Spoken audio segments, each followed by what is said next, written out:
अस्सलाम वालेकुम। तो कैसे हैं आप सब लोग आफ्टर लॉन्ग टाइम।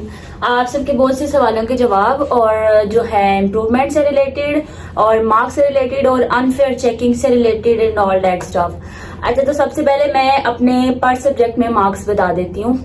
तो पर सब्जेक्ट में मार्क्स इंग्लिश में थे मेरे 87, उर्दू में थे मेरे 75 और फिजिक्स में थे मेरे उसके प्रैक्टिकल के 12 और उसके क्या कहते हैं सब्जेक्टिव टाइप के थे 62 और केमिस्ट्री में मेरे प्रैक्टिकल में फुल थे 15 और ना सब्जेक्टिव में थे मेरे वो थे 52।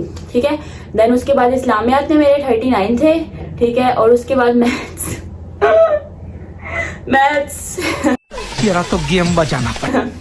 मैथ्स में मैं पास हूँ, इतना ही काफी है। नहीं, मैं नंबर बता देती हूँ। नहीं, मैं बताऊंगी नहीं, बोलते हुए मेरी जबान खड़खड़ा जाएगी, फड़फड़ा जाएगी, जो भी होता है वो मैं यहाँ स्क्रीन पे लगा देती हूँ। ठीक।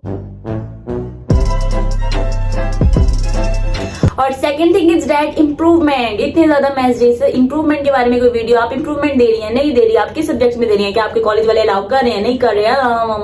अच्छा खैर, काम की बात करते हैं। हम मालूम है तेरे बाप को मत सिखा। चल, कॉलेज वाले इंप्रूवमेंट अलाउ नहीं कर रहे थे 2 सब्जेक्ट से ज्यादा। फिर ताड़ी बाजी का भी पता है। फिर तानू मैं उत्थे गई, मैं क्या प्रावो इतने मैंने इंप्रूवमेंट देनी, मैं 6 सब्जेक्ट थी। फिर ये था कि वो कह रहे थे कि हम आपका एडमिशन ही नहीं भेजेंगे। फिर मैं थोड़ी ठंडी हुई, मैं कि चलो ना ताड़ी ना मेरी 4 सब्जेक्ट से डन करो। फिर उसके बाद 4 सब्जेक्ट पे काफी ज्यादा मेहनत के बाद, फोर्स करने के बाद वो लोग माने, तो मैं इंप्रूवमेंट दे रही हूँ physics, chemistry, maths and Urdu में, क्योंकि उर्दू मेरा सबसे ज्यादा वीक सब्जेक्ट है, उसमें नंबर भी कम आया यार। 75 उर्दू में लेने वाले नंबर है भला। खैर, तो अब इम्प्रूवमेंट दे रही हूँ मैं इंशाल्लाह। और उसके बाद जो है, जो मुझसे पूछ रहे हैं कि इम्प्रूवमेंट देनी चाहिए या क्लास रिपीट करनी चाहिए, आपका क्या मशवरा है।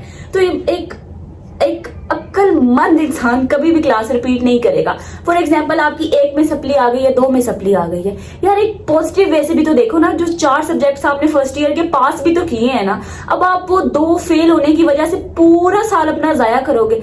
1 महीना पड़ा है, बल्कि अभी 40 डेज पड़े हैं। 16 अक्टूबर को हो रही है इम्प्रूवमेंट, 16 अक्टूबर को हो रही है इम्प्रूवमेंट। वो डेट भी मैंने यहाँ बता दिया आप लोगों को जिन जिनको नहीं पता।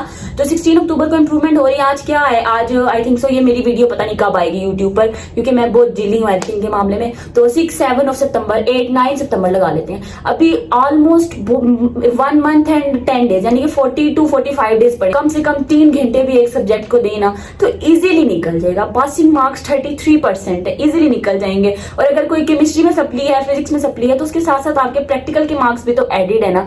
तो प्लीज ये रिपीट वाली चवल मारने की हरगिज भी जरूरत नहीं है। और सेकंड थिंग इज दैट के जो लोग कह रहे हैं कि 60% मार्क्स आ गए हैं, इट्स फाइन, यूनिवर्सिटी में एडमिशन हो जाएगा, ये हो जाएगा, वो हो जाएगा एंड ऑल दैट। ठीक है, आपका जो माइंडसेट है वो बिल्कुल एक्यूरेट है, परफेक्ट है। बट ना, सेल्फ सेटिस्फेक्शन भी कोई चीज होती है। इंसान ने अपने आप को क्या जवाब देना है कि फर्स्ट ईयर में एफएससी में 60% नंबर लेके बैठे रहते, थोड़ा तो करें आईसीएस वाले स्टूडेंट्स। और सेकंड थिंग इज दैट के अनफेयर चेकिंग, मुझे कहा कि आप बोली नहीं अनफेयर चेकिंग से related.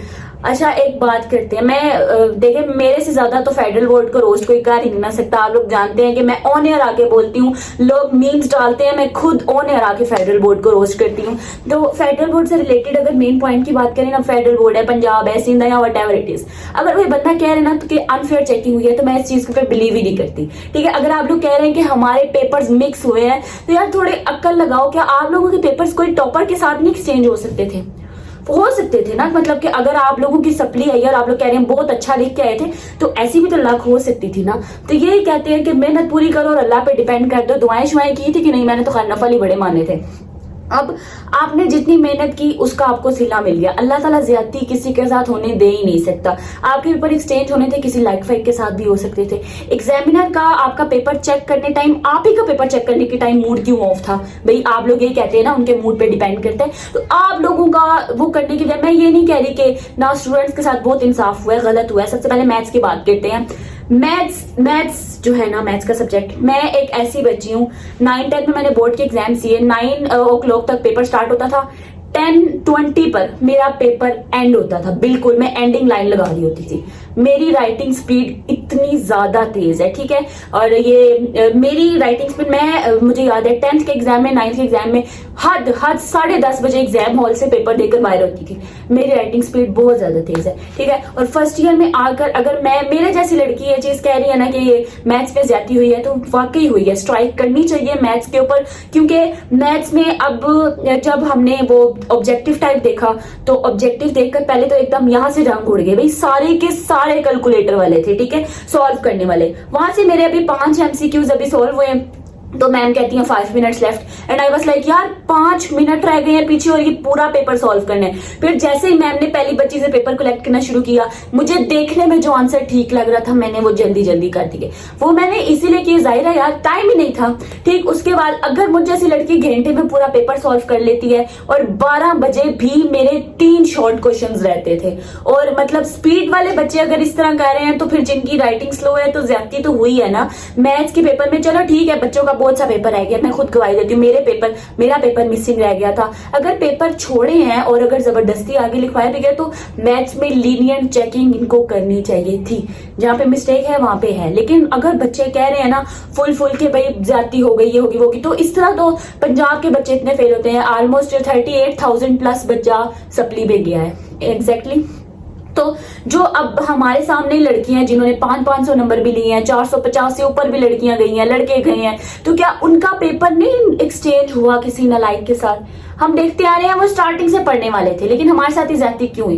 You guys have to think about it, ठीक है। मुझे अपने, और ये भी पूछा कि आपको आपके नंबरों पे कोई रिग्रेट है, ये है वो है, तो मेरी रिजल्ट वाली वीडियो आप लोगों ने देखी होगी। लास्ट पे जैसे ही मेरे नंबर मेरे सामने आई, मैंने वीडियो आगे शूट ही नहीं की, क्योंकि मेरे उस टाइम रंग उड़ गए थे और वो पैनिक इतनी कंडीशन थी, तो मैंने उसके आगे वीडियो बनाई ही नहीं, क्योंकि उसके आगे मेरे में हिम्मत नहीं हो रही थी ऑब्वियसली। लेकिन मैं सेटिस्फाइड हूँ, मुझे रिग्रेट नहीं है किसी बात का, लेकिन मैं अफसुर्दा जरूर हूँ, सैड जरूर हूँ कि नंबर इतने मैं डिजर्व नहीं करती थी, लेकिन जितनी मैंने मेहनत की उतने आ गए। मुझे रिग्रेट किसी चीज का नहीं है कि जी उस टाइम कर लेती तो ये कर लेती तो वो कर लेती, ऑल दैट स्टफ। और बकाया ये है इम्प्रूवमेंट की मेरी बुक्स जो मेरे पास ही पड़ी हुई हैं, maths, physics, chemistry and Urdu. तो इंशाल्लाह कोई मसला नहीं है, परेशान नहीं होना, आप लोग बीट कर लेंगे, अच्छे मार्क्स सिक्योर कर लेंगे। और सेकेंडली जिन्होंने मेरे टोटल मार्क्स देखने हैं वो मेरी पिछली वीडियो देख सकते हैं, जिन्होंने मेरे पर सब्जेक्ट के हिसाब से देखने हो ये देख लेते हैं। और एट लास्ट मैंने आप लोगों के रोल नंबर्स लिए थे, तो रोल नंबर जो मैंने आप लोगों के लिए थे और मैंने वो वीडियो बनानी थी, लिटरली टाइम ही नहीं मिला, टाइम था ही नहीं। और कुछ ये था कि अगर मैं रोल नंबर रिवील करती तो ज्यादा इश्यूज हो जाने थे, पर्सनल डाटा लीक होने का खतरा था, और बकाया टाइम नहीं था। बकाया आप लोगों ने परेशान नहीं होना, जो इम्प्रूवमेंट दे रहे हैं बेस्ट ऑफ लक, जो नहीं दे रहे वो भी बेस्ट ऑफ लक, और जो क्लास रिपीट कर रहे हैं खुदारा अपनी अकल पे हाथ मारो, कोई पॉजिटिव वे सोचो। और जिन लोगों के कॉलेज वाले उनकी पूरी वो नहीं दे रहे, उनको ज्यादा शौक है 6 सब्जेक्ट्स भेजने का, अपना प्राइवेट एडमिशन में ज्वाइन बस। ओके जी, मेरी वीडियो को लाइक कीजिएगा, शेयर कीजिएगा, सब्सक्राइब कीजिएगा, क्योंकि मैं इस दुनिया में वाहिद और फेडरल की बंदी हूँ जो आप लोगों के लिए इतना बोलती हूँ। आके जिस दिन मैंने वीगो वाले चौक के रह गए ना बाहरों करो, मैं 10 के जाना, इन्हें सारे ने मैंने प्रॉपर सपोर्ट दी थी, शेयर दी थी, इन्हें सारे ने मेरे नाल फाड़ के लेके जाओ। ओके जी, अल्लाह हाफिज़।